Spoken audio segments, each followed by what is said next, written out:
Okay, so guys, in closing, just to kind of go over what we talked about driver setup.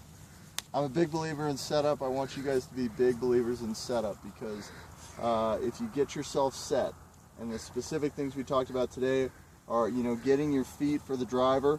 You want to find the right stance, so not too wide, certainly, not too close together. You want to find that right stance with your feet that allows your body to turn naturally.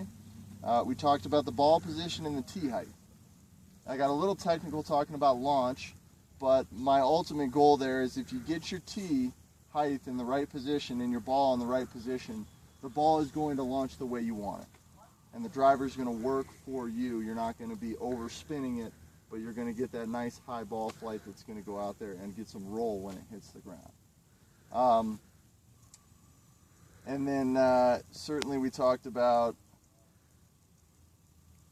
feeling our balance. That was the other thing. In the driver, we want to make sure that we're not overloading ourselves, forward. A lot of golf, like last week we talked about the chip shot, when we're trying to get ourselves forward, that helps the club work more down into the ground.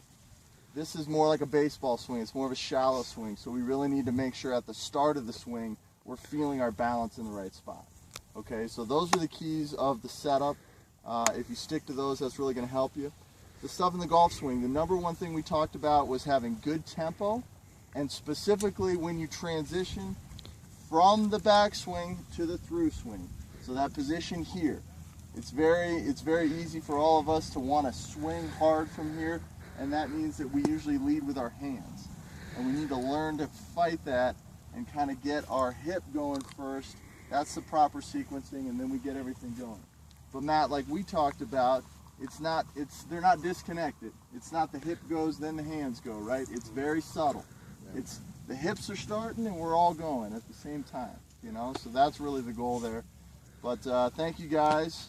Make some more birdies, all right? And we'll see you next week.